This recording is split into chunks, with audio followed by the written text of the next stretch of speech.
ప్రస్తుతం మాజీ మంత్రి హరీష్ రావు మాట్లాడుతున్నారు. లైవ్ ద్వారా చూద్దాం. ఇప్పుడేదో బుకాయించే ప్రయత్నం చేస్తున్నారు.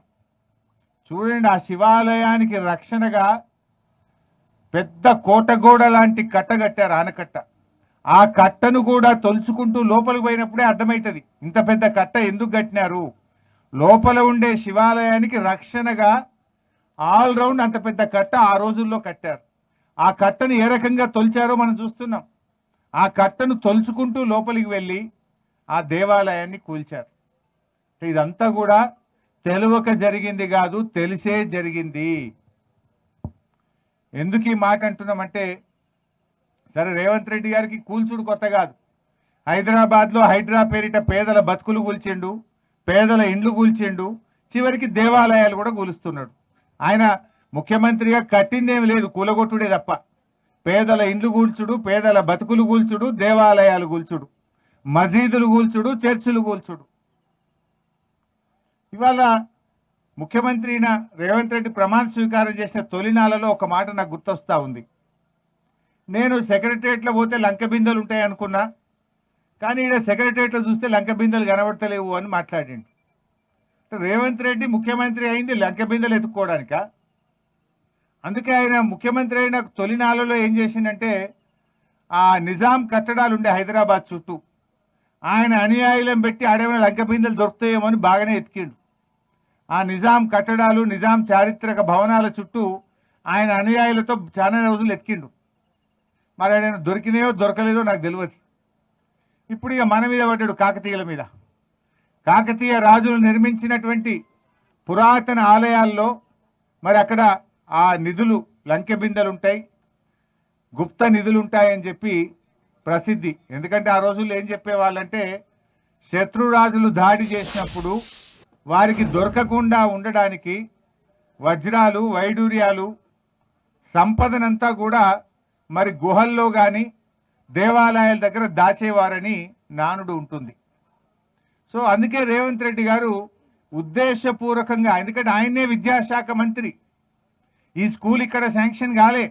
ఫస్ట్ స్కూల్ శాంక్షన్ అయిన జాగ వేరే ఉన్నది, ఇదే కాన్స్టిట్యున్సీలో వేరే చోట జీవో వచ్చింది. అక్కడి నుంచి ఇక్కడికి మార్చడము, అర్ధరాత్రి పూట తవ్వకాలు జరపడం అంటే ఇది రేవంత్ రెడ్డి డైరెక్షన్లో గుప్త నిధుల కోసం జరిగిన తవ్వకము. గుప్త నిధుల వేటలో 800 ఏండ్ల చారిత్రక సంపద శివాలయాన్ని కూల్చివేసిండు ఇవాళ రేవంత్ రెడ్డి గారు. ఇవాళ ఎందుకు ఈ అనుమానాలు వస్తున్నాయంటే మేం చెప్పడం కాదు, ఇది జిల్లా అధికారి, జిల్లాకు చెందిన assistant director department of heritage and culture Bujji గారు, ఆయన కలెక్టర్ గారికి రాసిన లేఖ ఇది. ఈ వరంగల్ జిల్లా హెరిటేజ్ అధికారి బుజ్జి గారు రాసిన లేఖ. ఇందులో ఆయన ఏమంటాడంటే స్పష్టంగా, గర్భగుడి కింద, ప్రాచీన ఆలయ ప్రదేశాల కింద సాంప్రదాయకంగా ఉంటాయని నమ్మే గుప్త నిధులు లేదైనా విలువైన వస్తువుల కోసం ఈ తవ్వకాలు జరిపి ఉండవచ్చును అని మేమనడం లేదు. ఈ జిల్లా అధికారి కలెక్టర్ గారికి కంప్లైంట్ చేశారు. పురావస్తు శాఖ అధికారి కలెక్టర్ గారికి కంప్లైంట్ చేశారు. 7వ తేదీ కంప్లైంట్ చేస్తే ఇవాళటి వరకు ఎఫ్ఐఆర్ కాలేదు. ఇవాళటి వరకు కలెక్టర్ గారు చర్యలు తీసుకోలేదంటే దీని వెనుక రాష్ట్ర ప్రభుత్వ పెద్దలు ఉన్నారు కనుకనే కలెక్టర్ గారికి ధైర్యం చాలతలేదు. నేను అడుగుతున్న కలెక్టర్ గారిని, నేను అడుగుతున్న చీఫ్ సెక్రటరీ గారిని, నేను అడుగుతున్న రేవంత్ రెడ్డి గారిని, దేవాలయాలు ఒకవేళ మీ ఆదేశాలే లేకపోతే, మీకు సంబంధం లేకపోతే ఈ దేవాలయాలను కూల్చిన అధికారుల మీద, కాంట్రాక్టర్ మీద, ఇంజనీర్ల మీద మీరు చర్య తీసుకొని ఉండేవాళ్ళు కదా. మీరు ఇప్పటిదాకా చర్య తీసుకోలేదంటేనే ఇది మీ కనుసన్నల్లో మీ ఆదేశాలతో జరిగిందనే ఈ ప్రాంత ప్రజలు అనుకుంటా ఉన్నారు. ప్రజలే కాదు, పురావస్తు శాఖ అధికారి తన లేఖలోనే స్పష్టంగా కలెక్టర్ గారికి కంప్లైంట్ చేసినారు. అంటే ఈ దేవాలయ కూల్చివేత గుప్త నిధుల కోసం జరిగిన దాంట్లో భాగంగా ఒక హిందూ దేవాలయాన్ని ఇలా మీరు కూల్చివేసినారు. ఇంకా ఇక్కడ అనుమానం ఏం కలుగుతుంది? ఇప్పుడు నిజంగా స్కూల్ కట్టే పని అయితే పొద్దున్నాక పని చేయొచ్చు కదా. రాత్రి 12 నుంచి 1 గంట మధ్య ఎందుకు కూల్చారు దేవాలయాన్ని? అర్ధరాత్రి పూట చీకట్లో ప్రజలెవరూ చూడకుండా ఆ అర్ధరాత్రి పూట ఎందుకు పనిచేసినారు, ఆ అర్ధరాత్రి పూట దేవాలయాన్ని ఎందుకు కూల్చారు అని ఇలా ప్రజలు అడుగుతున్న ప్రశ్న. దీనికి రేవంత్ రెడ్డి గారు సమాధానం చెప్పాలి. గర్భగుడి కింద 24 అడుగుల లోతు పెద్ద పొక్క చేసిండ్రు. ఎందుకంటే గర్భగుడి కిందనే గుప్త నిధి ఉంటుందని నానుడు ఉంటుంది కనుక ఆ గుప్త నిధి కోసం ఆ అర్ధరాత్రి పూట గర్భగుడి కింద 24 అడుగుల లోతు తవ్వారు. ఇది మేం చెప్పలే, ఆర్కియాలజీ డిపార్ట్మెంటే చెప్తున్నది. తవ్వి మరలో వెళ్ళినాయా, ఎత్తుకపోయినరా, ఏమైందో మాకైతే తెలియదు. తర్వాత మళ్ళీ మట్టి నింపిర్రు, దాంట్లో సగం అంతా నింపిండ్రు, ఇంకా కూడా పొక్క ఉన్నది. అది మేం చెప్పలే, ఆర్కియాలజీ వాళ్ళు లోపలికి వాళ్ళ పద్ధతుల్లో టెక్నికల్గా చూసి 24 అడుగులు తవ్వారు, తర్వాత మట్టి నింపారని కూడా ఆ కంప్లైంట్లో స్పష్టంగా ఆర్కియాలజీ అధికారులు కలెక్టర్ గారికి ఫిర్యాదులో చెప్పారు. అంటే ఇక్కడ ఇంకొక ఇష్యూ ఉంది ఇంపార్టెంట్. బీఆర్ఎస్ హయాంలో ఈ భూమి అంతా కూడా ధరణిలో దేవాలయ భూమిగా నమోదైంది. కానీ కాంగ్రెస్ పార్టీ రాగానే మరి భూభారతిలో ఈ భూమిని ప్రభుత్వ భూమిగా నమోదు చేశారు. ఇది కూడా దానికి సంబంధించిన డాక్యుమెంట్. ధరణిలో ఈ భూమి దేవాలయ భూమిగా బీఆర్ఎస్ హయాంలో నమోదైంది. కాంగ్రెస్ ప్రభుత్వం రాగానే ఈ భూమి భూభారతిలో ప్రభుత్వ భూమిగా మారిందంటేనే దీని వెనుక ఉన్న కుట్రను అర్థం చేసుకోవచ్చు. అంటే ఇప్పుడు 4 స్పష్టంగా కనబడుతున్నాయి. స్కూల్ మంజూరైంది ఒక దగ్గర, స్కూల్ని ఇక్కడికి ఎందుకు షిఫ్ట్ చేశారు? Question number 1.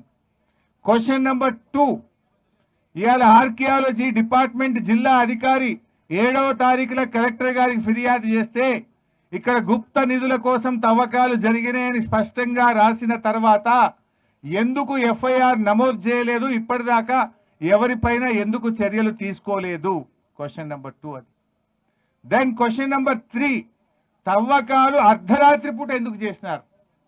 ప్రజలెవరు చూడకుండా చీకట్లో రాత్రి 12 నుంచి 1 గంట మధ్య దేవాలయాన్ని కూల్చివేయడం, 24 అడుగుల లోతు తవ్వడం అంటే, ఈ అర్ధరాత్రి పూట చేయడం అంటేనే ఇవాళ ప్రజల్లో అనుమానాలు కలుగుతున్నాయి. This is question number 3. Question number 4, ఇవాళ పురావస్తు శాఖ మరి కంప్లైంట్ ఇస్తే ఇప్పటిదాకా మిషనరీ మీరు సీజ్ చేయలే, ఇప్పటిదాకా మీరు ఎటువంటి చర్యలు తీసుకోలే, పోలీసులు స్పందించలే. క్వశ్చన్ నెంబర్ 5, ధరణిలో దేవాలయ భూమిగా ఉన్న భూమి మరి కాంగ్రెస్ రాగానే ఇది ప్రభుత్వ భూమిగా ఎట్లా మారింది? వీటికి వీళ్ళు సమాధానం చెప్పాలి. అంటే స్పష్టంగా ఆధారాలతో మాట్లాడుతున్నాం మేము. ఇది మేము చెప్తున్నది కాదు, ఆర్కియాలజీ అధికారులు ఇచ్చిన కంప్లైంట్ మీద, భూభారతి రికార్డు మీద, ధరణి రికార్డు మీద మేము చూపించి మాట్లాడుతూ ఉన్నాం ఈరోజు.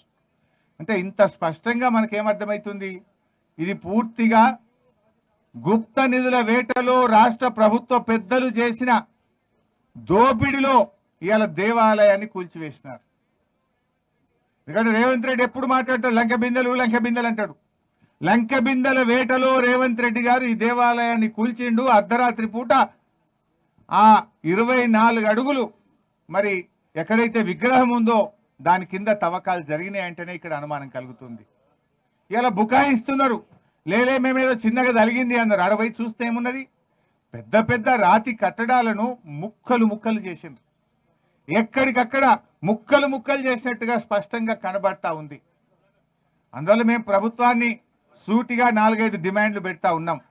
డిమాండ్ నెంబర్ 1, పురావస్తు శాఖ ఇచ్చిన కంప్లైంట్ ఆధారంగా తక్షణమే ఎఫ్ఐఆర్ నమోదు చేయండి. బాధితుల్ని అరెస్ట్, ఎవరైతే ఈ చర్యలకు పాల్పడ్డారో వారిని అరెస్ట్ చేయండి, ఆ మిషనరీని సీజ్ చేయండి అని మొదటి డిమాండ్ చేస్తా ఉన్నాం. రెండవ డిమాండ్, యుద్ధ ప్రాతిపదికన ఆ దేవాలయాన్ని పునరుద్ధరించాలని చెప్పి డిమాండ్ చేస్తా ఉన్నాం.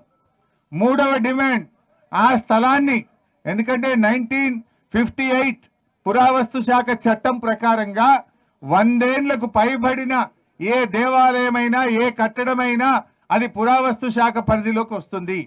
ఈ దేవాలయం 800 ఏండ్ల చరిత్ర కలిగింది కనుక ఈ దేవాలయాన్ని, ఈ స్థలాన్ని తక్షణమే పురావస్తు శాఖకు అప్పజెప్పాలని చెప్పి కూడా మేము డిమాండ్ చేస్తా ఉన్నాం. అదేవిధంగా ఈ ప్రాంతంలో మరి అర్ధరాత్రి పూట తవ్విన తవ్వకాల్లో లంకెబిందెలో గుప్త నిధులు ఏమైనా బయటపడ్డాయా? మరి అవి ఎటువైపు పోయినాయి, ఎవరి ఇళ్లలో పోయినాయి, ఏ ప్రభుత్వ పెద్దల చేతికి పోయినాయో దాని మీద విచారణ జరపాలని చెప్పి మేము ఈరోజు డిమాండ్ చేస్తూ ఉన్నాం. మరి ఎందుకంటే ఇదే వరంగల్ జిల్లాలో కేసీఆర్ గారి పాలనలో రామప్ప గుడికి మేమేమో యునెస్కో గుర్తింపు తెచ్చినాం. మేము కాకతీయుల యొక్క గొప్పతనాన్ని ప్రపంచం గుర్తించే విధంగా కృషి చేసింది కేసీఆర్ గారు అయితే, కాకతీయులు నిర్మించిన దేవాలయాన్ని కుప్పగూల్చింది రేవంత్ రెడ్డి గారు.